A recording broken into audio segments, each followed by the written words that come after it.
Sick week 2026. It's cold and rainy here in Bradenton, but that's okay. Everybody knows Leticia Hughes and her husband Rick down there working on the car.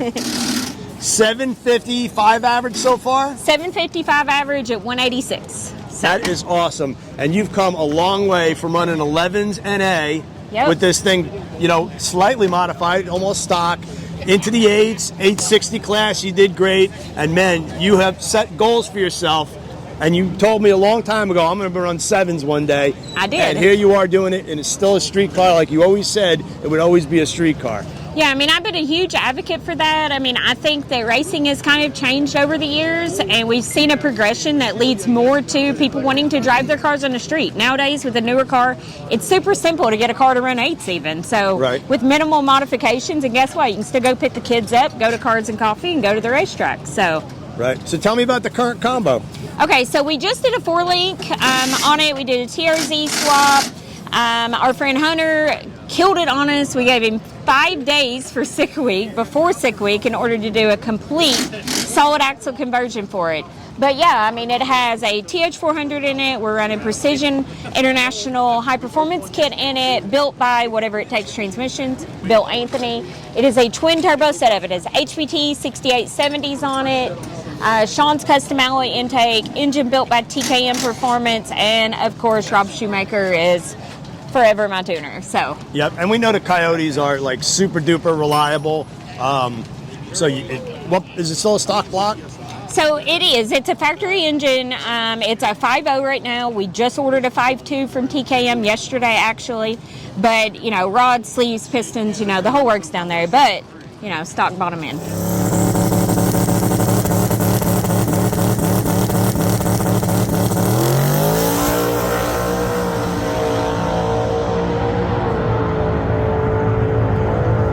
About how much power and boost and RPM are you running?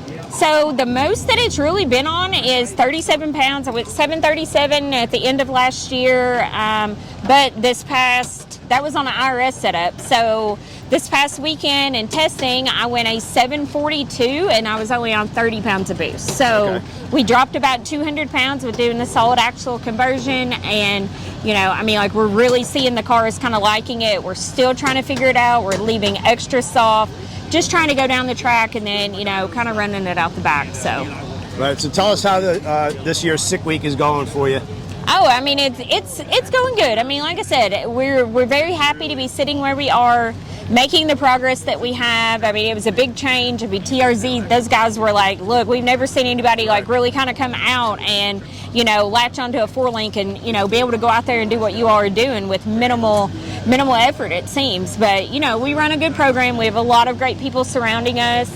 And, you know, I mean, at the end of the day, I mean, you know, like I said, sick week is one of those things. It is thrashing. It is, you're going to make it or break it and fix it and repeat. So yesterday we did not leave Thomasville until 1 o'clock. We drove 7.5 hours to get to Bradenton. The day before, I had some driver errors, you know. I mean, I'm not always perfect at the racetrack. I threw the chutes early, went a 758. Should have just took that and rolled on. Kept wanting to try to, you know, really get a 40 pass, finish up my advanced ET license. And, you know, just things weren't working in my favor. We decided to call it quits. We left there about 2 minutes after we left the racetrack. Rick's in the passenger seat, says, I think you have a dead cylinder. So here we are thinking, you know, maybe our time is up early. We pull over to the gas station, of course, true drag and drive. You know, the way they do things, everybody stops to check on us. People were, you know, helping us out, trying to get us plugs, things like that. So we swapped a set of plugs in it. We changed an O2 sensor, saw some issues with the fueling, literally limped it at about 35, 40 mile an hour all the way to Thomasville. I had a friend with a shop local in Valdosta, had a set of injectors. He cleaned them, checked them, drove them over to us the next morning, dropped those off, and you know, Ray Williams Sr., so he actually had a shop there. A friend of his shop was full. He had a friend of his that had a shop there in Thomasville. We took it over there yesterday morning. They opened up a bay for Rick to kind of, you know, change everything over. We put new injectors in it, left, wasn't sure how it was going to go and decided we're going to Bradenton one way or another, and either the car is going to be running by the time we get there or we're going to figure out it's actually blown up. So, oh, Lord. Well, you're here. Let's take a quick look at it. So, Coyote, twin turbos. What turbos you're running? HPT 6870s. And what fuel? It is on Renegade Pro E85. Right. What EFI system do you have on it? It's still stock ECU. Oh, wow. Yep. That's pretty amazing. Stock ECU. So, yeah, I mean, like, you know, I mean, yes, I'm not going to lie. The past couple days have made us, you know, kind of think maybe we will move to an aftermarket ECU a little sooner than later. But, you know, at the end of the day, we're really just trying to kind of, you know, see what we can do with it and, you know, make those decisions a little bit at a time. Let's go around, take a look at the interior, and then we'll let you get back to work. Car's always looking good. Leticia's always got some cool sponsors. She does a really nice job, works very hard for her sponsors. We have snacks, backpacks, pillows, blankets, jackets, toboggans, you name it. It's full right now. Haven't really taken it out. We have a Motion Racework shifter for our Turbo 400. We did just do a 650 cert in it. So it has a 25.3, 25.1 if we can get it under 3,200 pounds. But right now it's 33.65. So we lost about 200 pounds. Nice. And there's Rick doing some fuel, getting things ready. Yeah, he Trying just to be the nice guy at the track and put my used oil in a can to get rid of it instead of just dumping it in a tank. We take care of the environment That's here. it. Running Mickey Thompson tires. yes, set of RC comps. They're a little dirty right now. Brand new set of wheels. Those guys local to Bowling Green always knock it out of the park for us. Always make sure that, you know, we're taken care of and we make the next race. So that's right. We should mention that Bowling Green, Kentucky. So you made the trek out here. And did you drive it here or trailer it here? We trailered it to Gainesville and then we're driving it the whole way. So we've went roughly about 500 miles so far. We have roughly 500 to go. And what do you bring with you? Tell everybody like some of the stuff you bring on drag and drive. So, you know, we want to make sure we bring our racy 85. We actually swap it over to a 93 tune to drive on the street. You can see it kind of looks a mess. Rick is very anal about making sure. We got our luggage packed up in the front, keep a little bit of weight off of the tongue of it. I mean, you know, air pumps. I mean, heater, because it was cold when we got here. We was worried about driving the car. It doesn't have heat, so what if it's cold in there? We bought a buddy heater. You know, we had some empty jugs there, have a small generator. I mean, in all honesty, I mean, there's not a lot. I mean, we bring a couple of fans, make sure we got stuff for the air pump.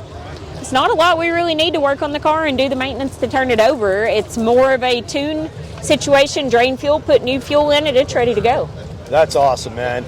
Well, a look at Leticia Hughes' 7-second Mustang. It's evolved over the years from running NMRA and winning races. Yes. And there was a period of time where you went like, I forget how many months where you did not lose a race.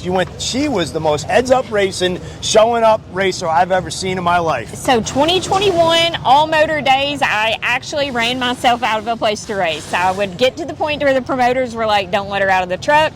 You can't post that you're coming. Like, we got to get people's money before we let her roll out. And, you know, being the racer that I am, yeah, winning is great, but I also like to push myself and, you know, race with the best that there is, race with the fastest that there is. And when, you know, you reach a point to where in the class that you're running, you are leaps and bounds because of a lot of testing, a lot of different things that we were willing to do. We had one of the fastest, you know, all-motor 10R80 cars in the world. And, you know, at some point that just becomes redundant and, you know, you don't like to puppy kick, so they say. No, you want to evolve, but how quick did you end up going NA? 9:55. Right, and they even put some nitro in the tank when they did that. I mean, like literally nitro, methane, NA. It was a cool combination. Probably not the safest thing to do, but, you know, at the end of the day, we did M5, nitro, methane, you know, but when those... You got to get creative. You got to figure out how to be a step above. So you got to take risks. And Leticia races with her husband, and her family's always out here. She's got 2 great kids. It's a family effort. We love seeing you out here at Sick Week. Thank you very much. And best of luck on the rest of the trip. Thank you. Hopefully it's uneventful. Exactly.